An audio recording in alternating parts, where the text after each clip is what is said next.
Welcome to the Creativity Question, the podcast for all humans who are eager to know more about creativity, what it is, what it means, and how people use it. Today, I'm really, really excited because we have a very, very interesting artist who's a London based algorithmic artist who explores the edge of complexity and symbolic imagination. And he's been developing intricate algorithms for over 2 decades, inspired by physical laws, biological growth, complex systems, and chaotic dynamics. Drawing an archaic archetype and symbolic structures, his work traces the contours of the computational sublime. His practice spans from commercial commissions for global brands to digital dance performances to all sorts of other projects. He is Shadi El Hajj. Hi, Shadi. Thank you for being here. Hi, Pat. I am very excited to have you here. Thank you so much for joining me here in this new adventure.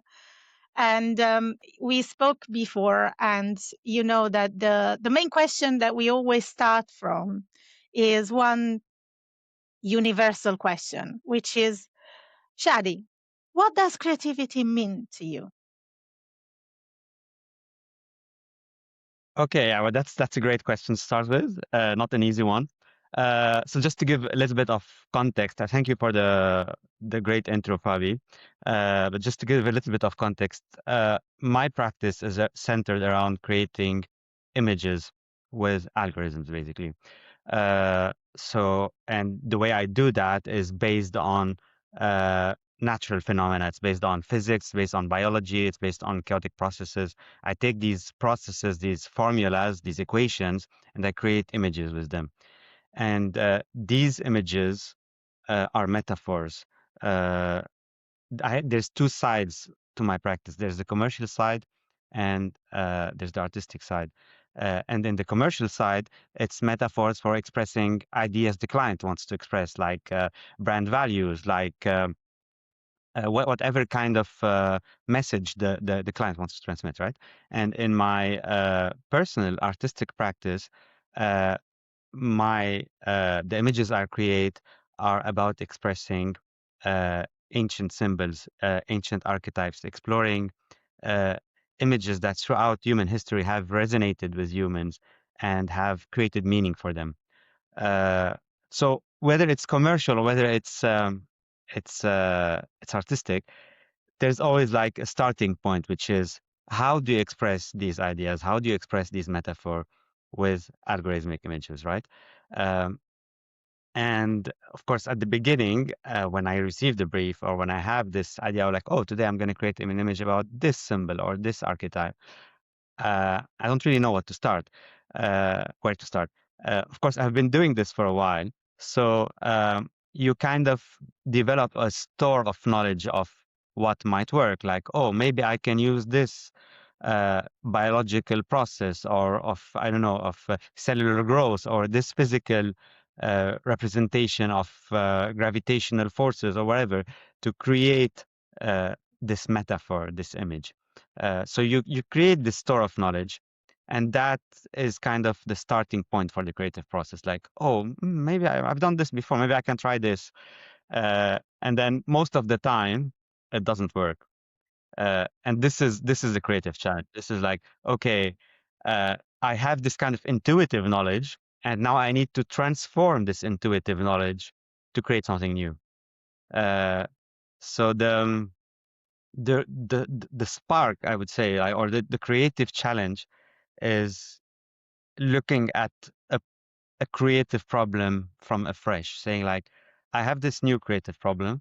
How can I solve it? How can I transform my intuitive knowledge to create something new, to approach a new problem? And it's a process, right? So for me, creativity is mainly a process. It's this process of transformation of the old into the new, and it's an iterative process of exploration. Like, oh, maybe I can try this, or maybe I can try that. I have an idea, maybe, and it's really it's really an intuitive process of making, of trial and error, of experimentation, uh, and that's how I approach how I approach creativity. It's this kind of constant flow of experimentation, and it's playful. It's very playful, right? It's you have or I try at least to get back to this joy of children, like just putting things together or making things together, and then at some point something interesting starts happening, and like, oh, this is going somewhere. So that's how I view it. That's a wonderful way to see it. I see it the same way. I see it as a process and as a discovery, as a constant discovery. And but going back to your specific practice, I am fascinated by what you do and how you do it. And I always wondered, how did you have this idea? How did you have this breakthrough of saying, I want to do this in my life because that that is how I interpret reality. How did you get to do what you do, if that makes sense? Let me articulate the question better because, for instance, I know I was studying arts and I discovered Neville Brody and design and editorial design, and I saw it and I thought, this is what I want to do. This is the starting point, that the actual, eureka moment I had when I was 22. But how do you get to think, I want to do algorithmic art? It's very complicated to me. So I want to know more about it. It didn't start with algorithms or with computers at all. It started with a desire to make images. I've like as early as I can remember, I've always been fascinated by images. I always wanted to make images. But my initial idea was to make film. And at some point during film school, I started uh, finding out about all these abstract filmmakers, particularly Stan Brakhage. And I was like, oh, these images are amazing. Like, I really want to make images like that. Uh, and this kind of desire to make these abstract images, but which also were so full of meaning, which conveyed so many subtle and deep things.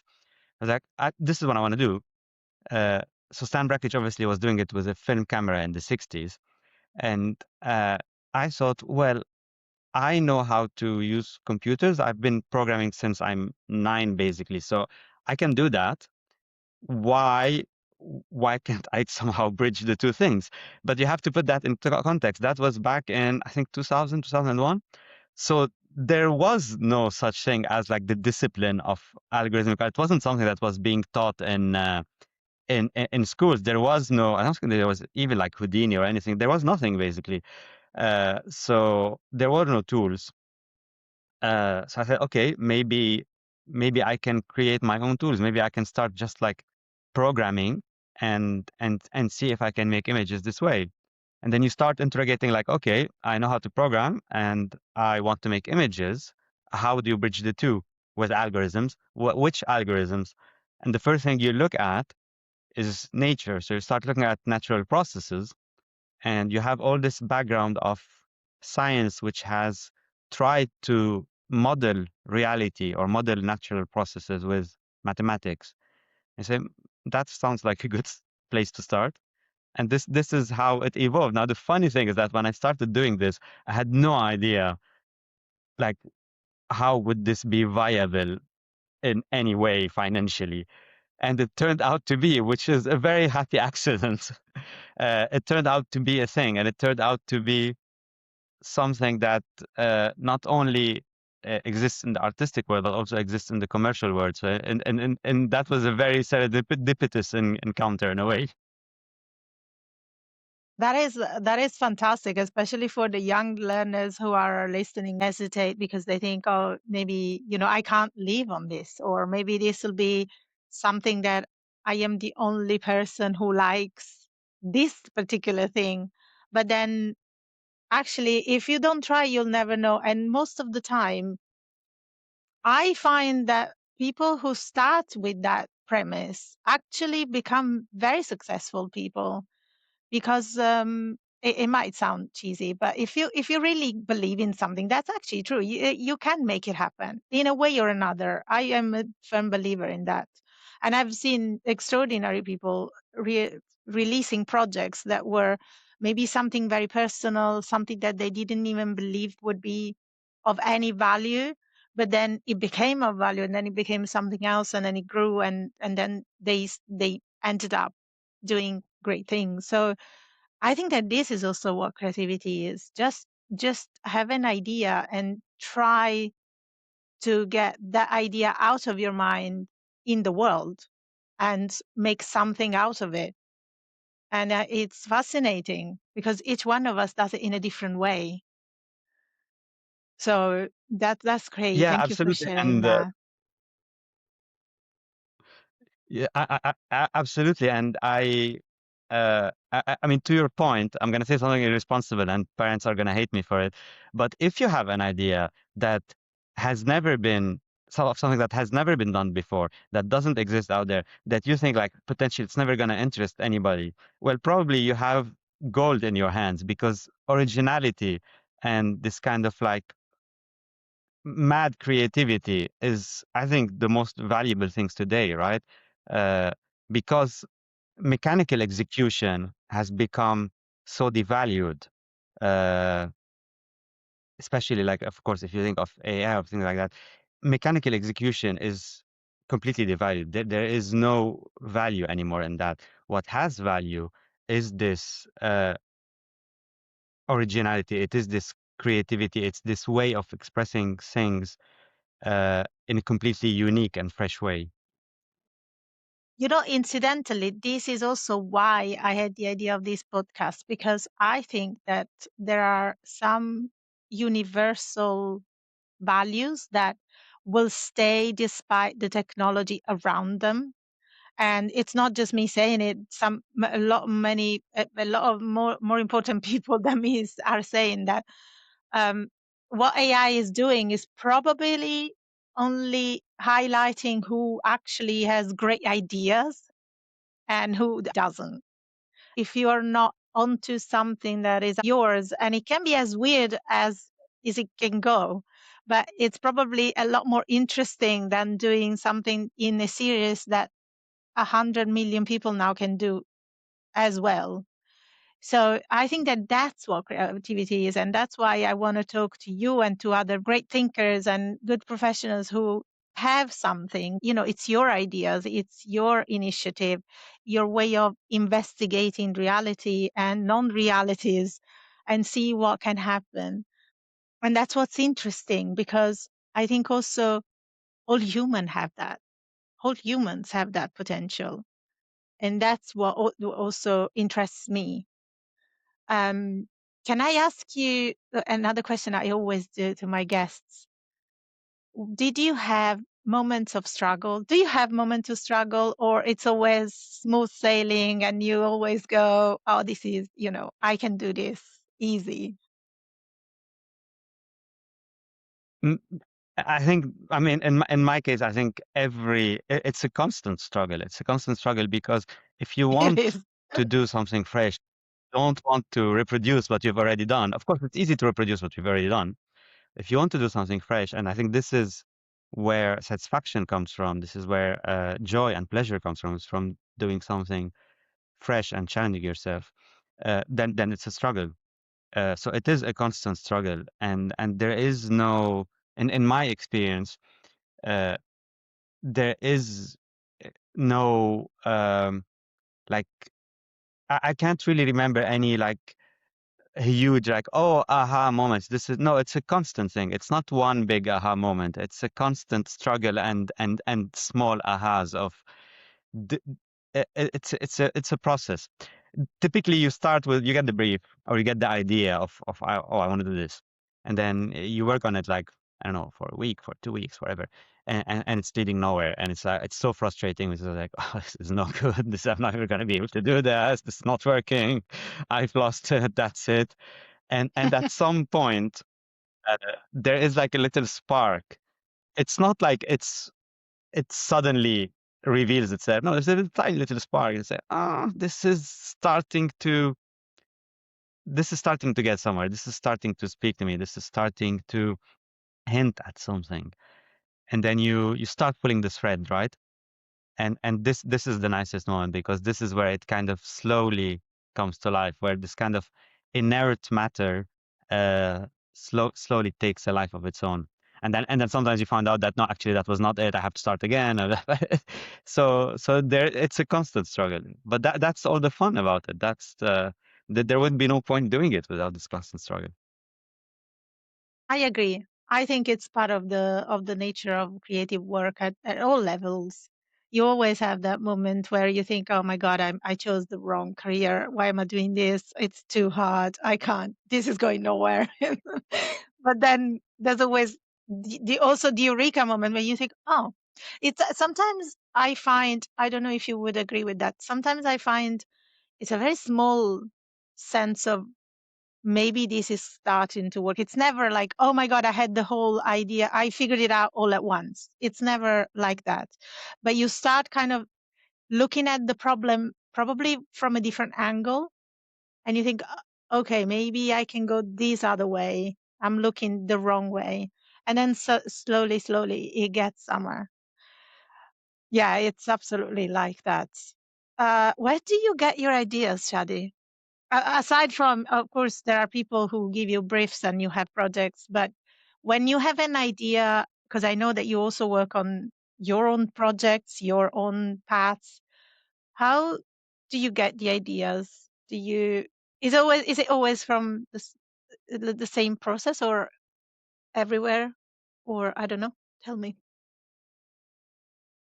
It's a mix of, so I do read a lot, and I would do read like a lot of philosophical work, a lot of uh, basically what I'm interested in is the way humans throughout history have tried to interrogate meaning, and meaning in a very vast sense, like what is this? Why is there anything at all? Why are we here? And there are no answers to that, but there's this constant interrogation.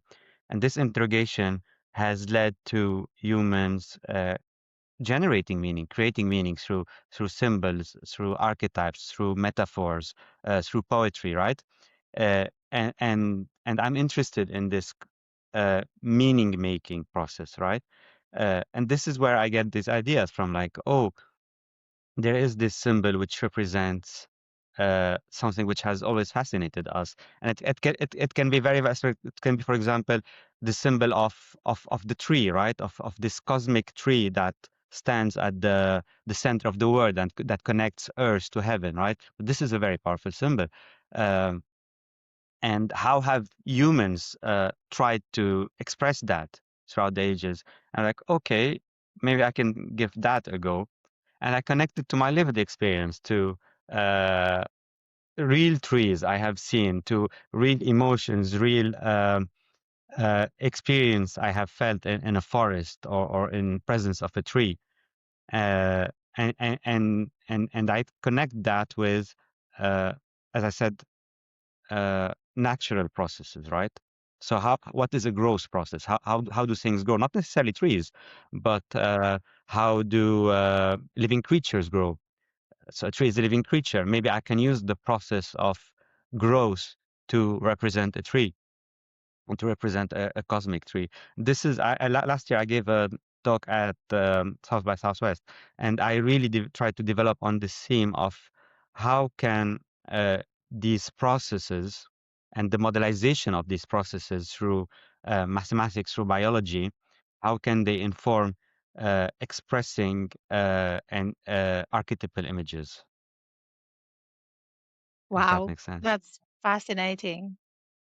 I am a big fan of philosophy. I had two major exams at university in philosophy. Who are your influences, if I may ask? Your people, the books. Um, what do you think influenced you the most, if any, or if you're constantly inspired? there's really a very, very wide range. I think if we're looking at art, for example, I think I'm a big art fan, by the way, like, and also like classical art, the old masters, uh, modernist art, contemporary art. But I think that what had the most influence on me is probably uh, all this movement related to abstract expressionism. So, of course, like Roscoe and Newman, and more recently Anselm Kiefer, uh, because they sit at this intersection, which fascinates me, of uh, representing uh, numinous ideas with art, like expressing the inexpressible with art, and especially specifically through abstract images. So I remember, for example, when I first arrived in London, I was at the Tate, and there was at the time something they called the Roscoe Room, which were all these paintings he did for the Seagram building, and ended up not selling them to Seagram uh, because he hated the idea of these paintings ending up in a restaurant. So the Tate had the room for these paintings, and you get in that room, and the light is dim, and there's like few paintings, but they're very large scale, and you have this feeling of almost walking like in a sacred space, because the paintings represent very simple but very powerful archetypes, like gates, like slits, like cracks, and you're looking at these paintings and you have a feeling of something that is the feeling you have is that there's a crack in reality. There's a crack, and then you have a glimpse of something that is inexpressible, and this is like an indescribable feeling. And if I can at some point manage to do like like a tiny, tiny bit of that, I would be very happy. Well, I think that Roscoe would be really pleased to hear what you're just saying. That's such a profound and wonderful thought about a painting. It's so, how do you get in a creative state? And do you have any habits that you've formed to do that? And what are the tools that you use the most? Actually, three parts questions. Okay, what are we going to start with? The habits. So I think working in a commercial setting is kind of a curse and a blessing. Uh, it's a curse because obviously I would like to do only artistic work, but it's a blessing because it forces a discipline on you where you have to wake up every morning and then work, and you can't just like wait for inspiration to dawn on you, right? You have to start your computer and then start creating, right? And this discipline kind of bleeds into the other things you do. It also bleeds into art, where it also becomes like a discipline of even like if I have a month where I'm not working on commercial work, if I'm working on artistic work, you wake up every morning, you start your computer and you work, right? And that connecting that discipline with creativity is something wonderful for me, because it takes away this anxiety, like, oh, I'm not inspired, like it's inspiration is irrelevant in this case. It's not inspiration is not creativity for me. It uh, creativity, it's a process. It's not waiting for inspiration to dawn on you. So this is the habit that I have formed. uh what's the other part of the question? Mm, it was, how do you get in a creative state? But I guess you just answered that uh because you yes. formed a habit. But how do you get in a creative state when it's something spontaneous? Does it like catch you out of God when you have an idea, or is there a, or you created a moment in your life where you dedicate some time to explore ideas, something like that? Yeah, but it's every day. It's like literally every day. It's literally every day and every moment. And it's whether it is in commercial work or artistic work, it's literally every moment where you kind of have to get in this flow. So it doesn't come automatically. It's not like you sit in front of the screen and you're, oh, I'm feeling so creative today. Sometimes you struggle. Sometimes like you're, oh, I'm completely hopeless. Why am I even doing this? Uh, but then you get in the flow, and you get the more you do, the more creative you feel, right? And it's really about it's all there's almost like, or at least this is what I try to achieve. There's almost like a plastic feel to it, where you're kind of manipulating matter, and at some point, I wish I could do like sculpture or painting. I can't, but I guess this is how it feels like, where you manipulate matter, and at some point you start shaping matter, and then creativity comes from this interaction with inert matter, right? And in a way, with algorithm, it's something very similar, where you're interacting with this matter. In this case, it's virtual matter, right? But you're interacting with this virtual matter, uh, and, uh, and you try to shape it. And this is why I like to work with real-time graphics, because you have this kind of spontaneity with real-time graphics, where you tweak something, or you manipulate a parameter, and then something happens, and it's almost like an embodied interaction with these algorithms, as opposed to other workflows, where you create something, and then you hit render, and you have to wait like overnight for something to appear. I also do that, but that's not what I prefer. I prefer uh, yeah, having this kind of uh, almost spontaneous, embodied, direct interaction with algorithms, even though it's got something completely abstract, but you get in this process of joyful creation. I love that. It's true that I think this is common to all creative people. You almost see it as a physical presence, even though it's not physical. In your mind, you visualize something, and it has a body and a behavior on its own, and then you just kind of extract it and make something out of it. Yeah, that's super interesting. Can um can I ask you, Jadi, how or if the definition of creativity has changed over the years for you? It has. I think one of the things I'm grateful for is, uh, I think when I started, I had like a very narrow vision of uh, what I wanted to do and how I wanted to do things. And I think with time and experience, this vision kind of opens up and broaden. And I think I'm becoming uh, more open to new processes, to new ways of doing things, to new tools, or even to new outcomes. Uh, I think one of the biggest, I mean, you know what I'm going to talk about. One of the biggest challenges that is hitting us as an industry and as a whole craft is, of course, AI.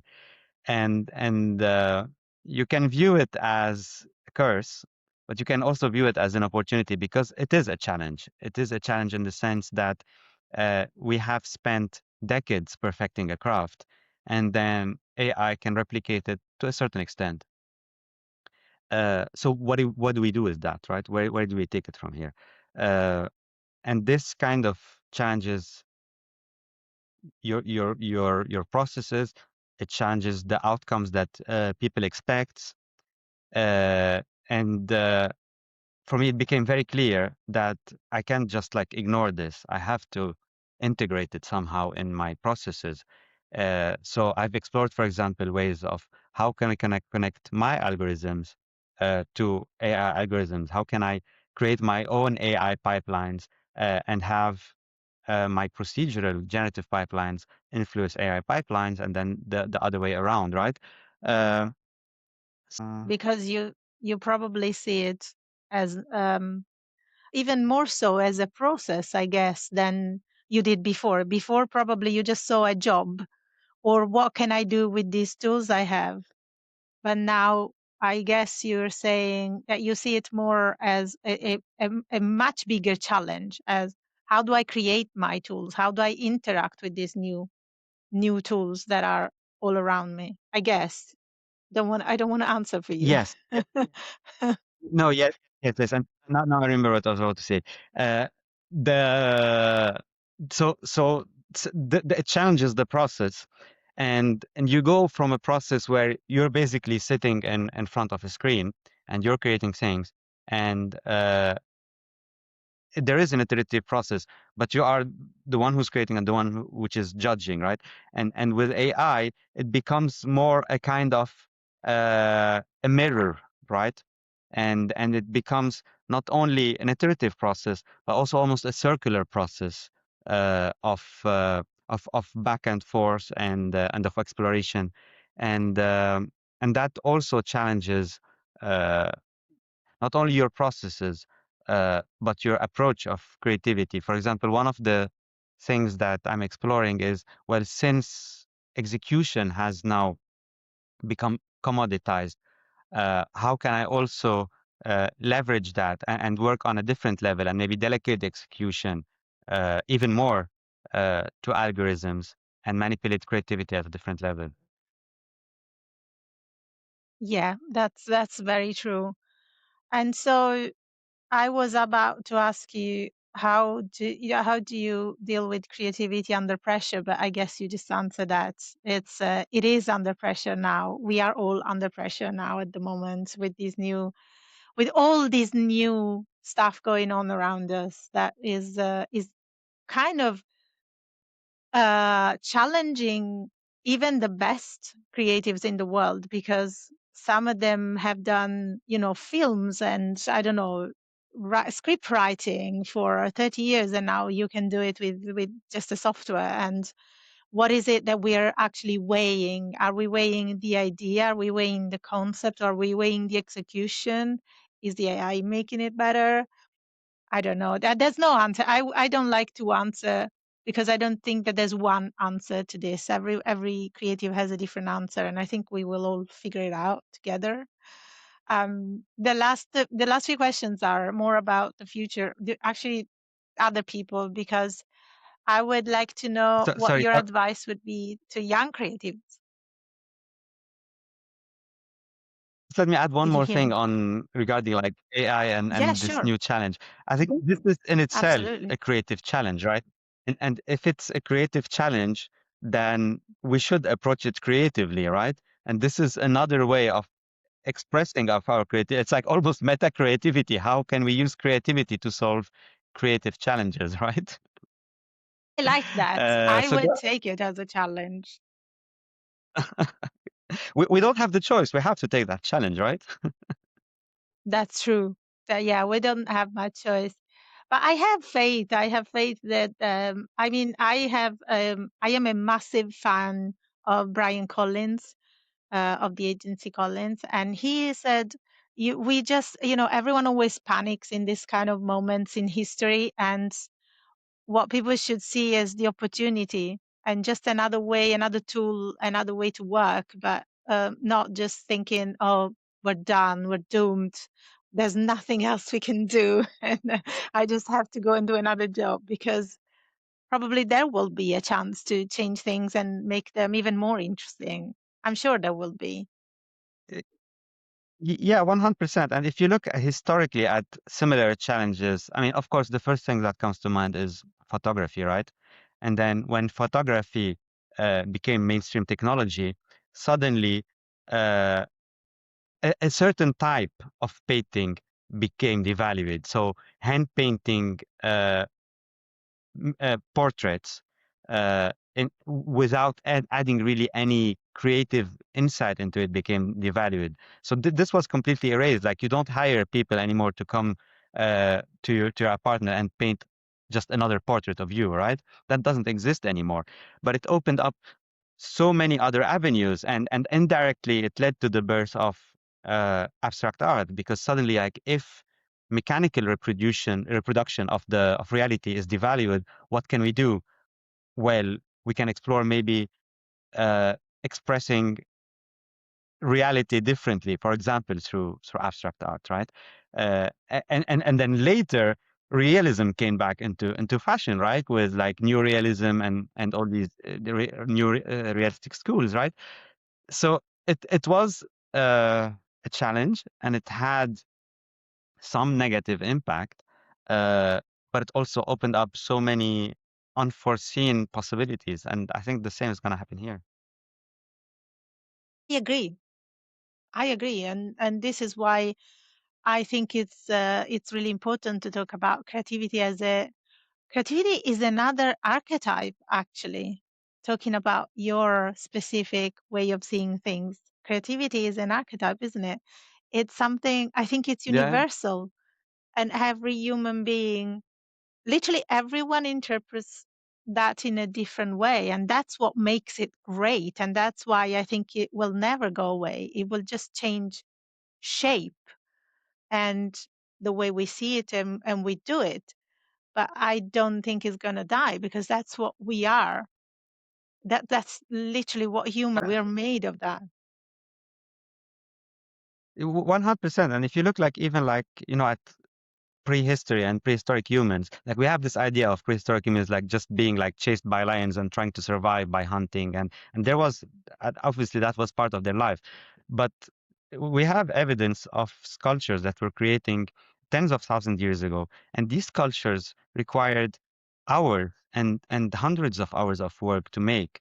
And even back at the time, for people it was important, extremely important, to spend this time doing something creative and doing something in a way that is not directly, uh, let's say, that doesn't have a direct practic utility, but the act of creating meaning through through manipulating matter, through creativity, has always been fundamental to us as humans. Absolutely. Last night I was rewatching a movie I adore, which is the Dead Poets Society. And when Robin Williams says, we don't read and write poetry because it's cute, we read and write poetry because we're part of the human race, that really resonated with me. I thought that's exactly it. We do stuff because we need to do these kind of things. We need to communicate, empathize, feel other human beings, because otherwise, what are we even here for? What Exactly. it's absolutely the point of our existence. It's is to also express what we feel to other people and make it universal. Um, and I think your work very much resonated with me as well, because it does that in many different ways and on many different levels. Um, Actually, talking about your practice, Shadi, something that is a little bit deviating from our main conversation, but music is a big part of your work, isn't it? Music is necessary to your work, or is it just an inspiration for you? It is a massive inspiration in my work and in my life. Uh, it's I don't know how to express it, but there is also I guess it connects somehow to algorithmic art and to all these things that really fascinate me. It's this idea that through a predefined language, which is a formal language, like the language of music, and through means which are uh, not directly uh, representational, we can create something that is so intensely emotive and that speaks to us at so many levels. Uh, and that is something that I try to kind of take in and have it inform my art as much as possible. How can I create these kind of formal rules that generate meaning out of nothing, basically, and meaning and emotion That's great. above all? Did you actually make music ever? I dabbled with it. It's not so I know a little bit about like music theory and how to write music, but I've never like worked on it seriously. I've done a couple of like algorithmic pieces back in the day. At some point, just like a matter of focus. I think if I'm reborn in a different life, I will make music. I will not make pitches. That's great. That's a great thing to do. It kind of ties back to the question you asked, I think, about the what advice would you give, like, right, Yeah, to yeah. people who are Basically, starting in the it's the field? same thing. Yeah, because like, what advice would I give to myself? Yes. I think take more risk. Yes, yes. I think it's just about taking more risk, and for some people it comes naturally. I think for me it didn't come that naturally. Uh, and if you're going to work in a creative field, just take risk. What's the worst that can happen? Right? And this is becoming, I think, an urgency now because coming back, sorry, one more time to AI. If if reproduction, not reproduction, if copies have been commoditized, then you have to be absolutely original. You have to stand out. You have to make something that nobody else is making.